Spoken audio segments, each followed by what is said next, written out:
Welcome to Scene, where the art world meets the real world.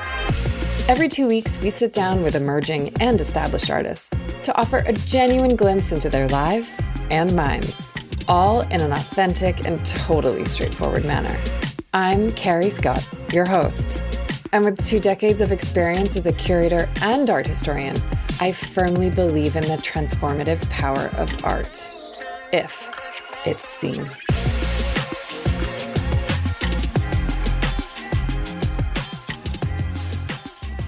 Have you seen Tom Pike's work? It's really intricate.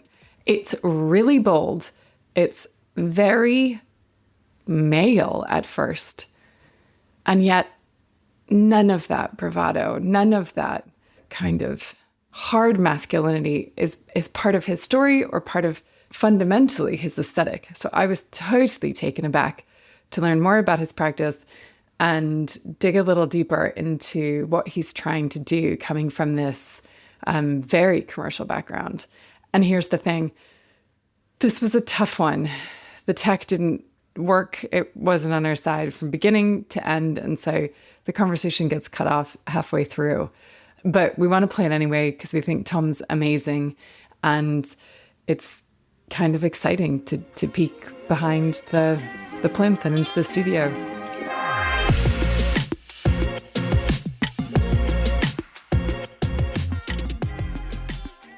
Tom Pike, thank you so much for doing this with me. Though I'm a little bit sad that we didn't record our first conversation, which happened, I don't know, 6 months ago or something. Because, and let's be transparent here, a friend, Berto Herrera, and an artist who I love and respect and have worked with for years, who's honestly like a superstar, he put us in touch. And I was a bit like, I've got so much on and I can't speak to another artist and I don't have the bandwidth to help. And does this guy even know what he's doing? And then we got on our call and had this like gorgeous conversation. So I'm like slightly hoping that we can just do it exactly the same, though I can't remember anything that we said. Well, just to pick up on 2 of those points, you did actually call me, you thought I might be a super bro. I seem to remember that. So I'm glad I managed to quash that sort of, that instinct. And you said this guy might not know what he's doing, and I didn't. So you were right there. Jesus. God, I'm mean. I'm really mean sometimes. No.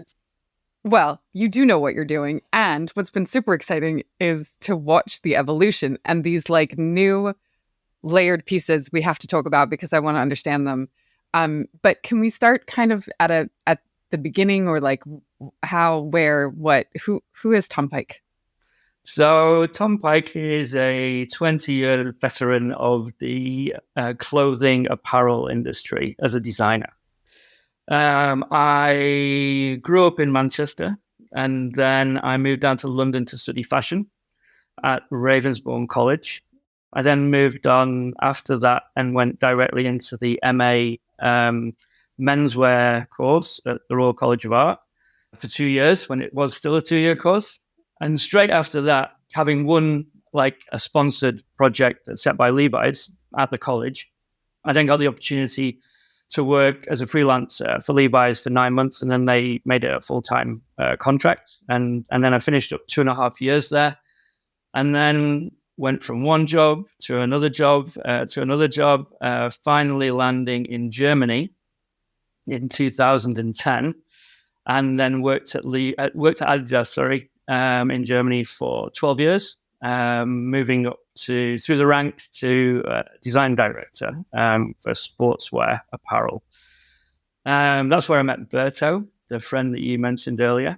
And I think in the same year, Berto and I both decided that we wanted to take a break, let's say, from the corporate world and reinvest some of our time in the thing that sort of got us into the creative industry in the first place. Bert obviously went into his photography and his collage work, and I believe he's also painting at the moment, which is exciting. I'm looking forward to see that.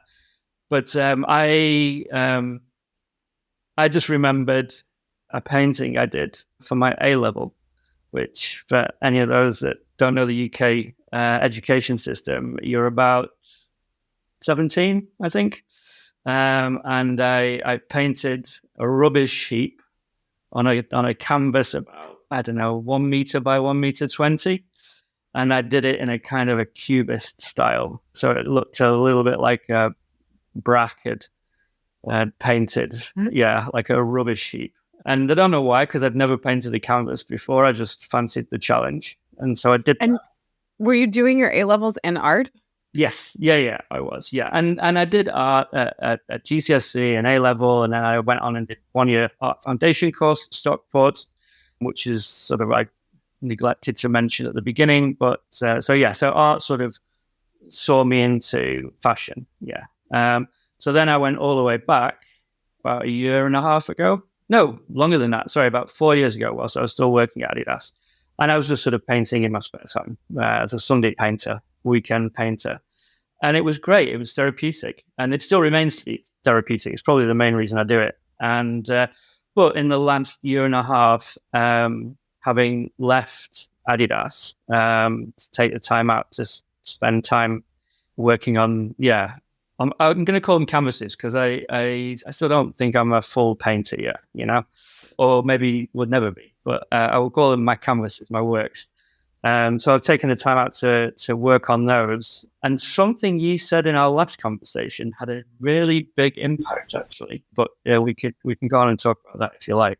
Oh God, absolutely not. Okay. No, we should. Let's unpack it all. What so the art world proper, whatever that means, which is like the whole thing I think I'm trying to attempt to understand with the scene, doesn't like the word design, right? It's like a dirty word. Yeah. And what I think is the thing that I see in your work is that these two opposing forces are like butting up against each other, and you're really quite heavy-handed with design and graphic. What's your relationship? Like, is it a push and pull? Are you kind of, given your history, right? You started with design. Is that all part of it? I think I'm quite lucky in a way that I don't have the baggage of being in the art world previously. So, any sort of like preconceived notion of what is proper art or high art or correct art, I don't have. But I do have an aesthetic quality, and I do have something I'm trying to discover in myself. So I'm just putting those two things together and seeing what happens. And it's quite nice that I don't really, having sort of already had a career in design that I'm very proud of, actually. I worked at some great places and met some wonderful people and had a lot of fun getting paid for it. Having had a career, I don't feel there's any pressure on me to succeed necessarily in the art world.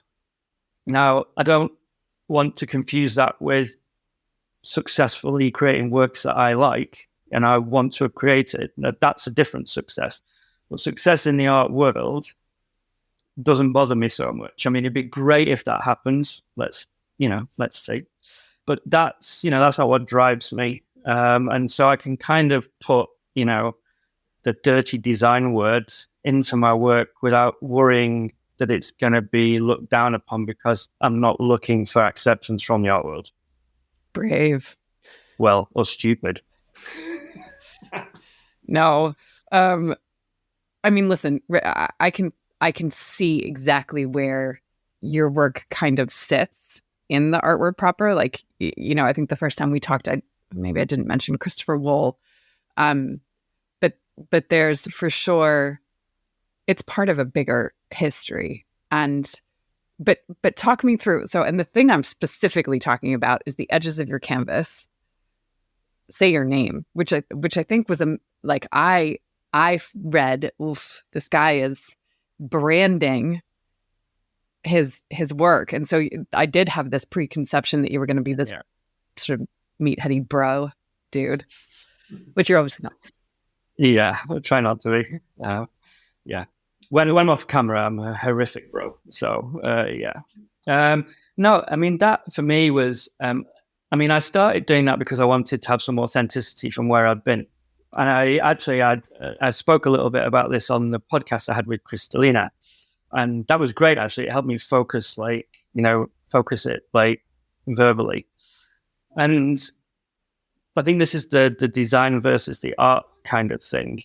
it would be absolutely 100% natural for me to create a mood board for spring, summer 2025, and then in the top right-hand corner or left-hand corner, you write Adidas, spring 25, and then you create what's fundamentally a small collage of the current zeitgeist, and you arrange it in a way that you want to arrange it. And that's where sort of like, an aesthetic eye comes in and that's a piece of work. And I always thought it, like I'd finished this work and I'd be like, oh, it's great. Really, really nice. And actually the Adidas in the top corner there, that's sort of, I don't know, authenticates that particular piece of work. Without it, it's just some images and it doesn't really have any meaning. And I just translated that almost one-to-one onto the paintings. And I thought, well, I haven't seen this before. And, there is a really strong history of painters signing their work. And I just thought of it as being a slightly aesthetically different way to sign your work, with the authenticity that I have in the background I've got. So, and do you then not sign them? Like, is there no Tom Pike? No, that's it. No, that's it. Yeah. Okay. Yeah. Occasionally on the back, I sort of handwrite the titles as I'm, coming up with them. But yeah, I don't write on them. Is there like what else are you trying to do? They're abstractions. So there's a sort of purist unworking or working out of something here. But what are you trying to do with your work? Well, that's where the conversation we had last time comes in a little bit. You mentioned something I'd never even considered because I've been in the design world for so long. And we were talking about, what it's like to work at a big company, and like every season you're going, like you work in 6-month slots, or even if you're working on a quicker timeline, you might work in 3-month slots or something like that. And every time you need to do something different, something new, the industry craves newness. It's like, oh, that's so last season. What's next season? What's next season? And whether or not that's true about the people buying it, it's definitely true about the buyers buying it into their stores. They want to see something new. And so every season you would have to,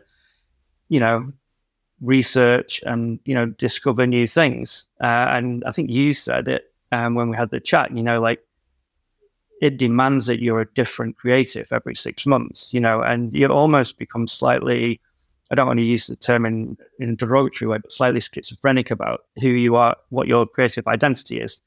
You're a creative for hire. You're not really, giving necessarily your 100% your personal thought on what should be happening based on your own taste levels or your own concept of what's going on in the world.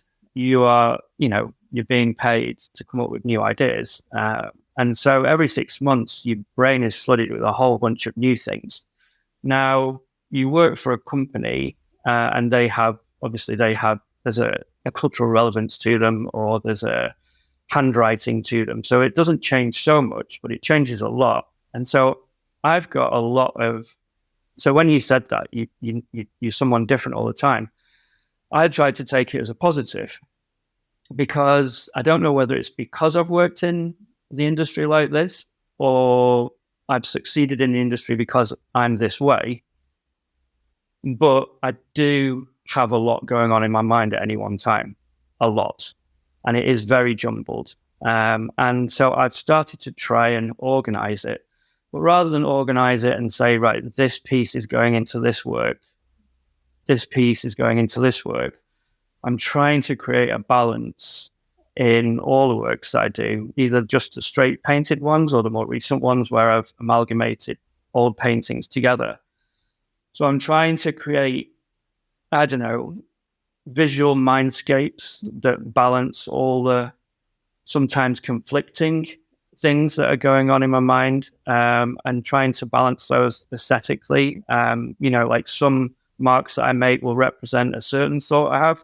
Other marks or other techniques might represent another thought that I have. And it's a bit about trying to bring my sort of like my soul, my feelings, my thoughts, my imagination together with my past and my history and my experience. And it's really hard. It's really hard. And some paintings that I've made so far, I think, oh, that's a success. You know, when we were talking earlier about the idea of success, I think I've successfully achieved that there. No one would know it. Like almost no one would know it, but I know it, and I'll be honest about it. And the ones that I've been less successful with, I've thought, well, there's still something to these. It's just I haven't quite, you know, found the magic formula in this case to align all of these sort of like sometimes competing thoughts and ideas. Are the paintings then in that way, are they kind of like automatic drawings? Like, are you figuring it out as you go, or do you go in with a plan? Oh, 100% figuring it out as I go. Should I show one? Yeah, sure. Oh, I have a couple just behind me. You might have noticed. Good backdrop. Yeah, exactly. That's kind of what it always looks like. But if I can just show you this one. This is what you were talking about earlier with, this is a new one, but I've actually run it the whole way around on a really deep kind of base. And this is the more collage stuff. So it's, if you show it like that, you kind of go, oh yeah, there's a kind of a collage vibe going on there. Interesting. It's been sewn. And then I think you see the side of it and you're like, oh, that's interesting. And I wanted to feel a little bit like a product. Because again, I'm coming from a product sort of, and I almost, in a way, don't mind sort of having a bit of fun with the art world as well. If I'm not going to get accepted because I'm a designer anyway, then I might as well have some fun with it. So the idea of creating a product, because fundamentally that's what painting is as well. If you look at it from the sort of art world perspective, as in the industry of the art world, rather than just artists and passionate collectors, it is a product. So yeah, so that's a kind of a fun dig at the establishment in a way. I love that though, and I think that's a really successful. I almost think having the deeper canvas with your name stamped across it like that does make a bolder statement about art and commerce. Thanks for listening to this episode of the Scene Podcast. If you liked what you heard, I'd love it if you subscribe wherever you get your podcasts. And if you want to connect with us between episodes, follow us on Instagram at WatchSceneArt. I'm Carrie Scott, and I'll see you next time. Get it?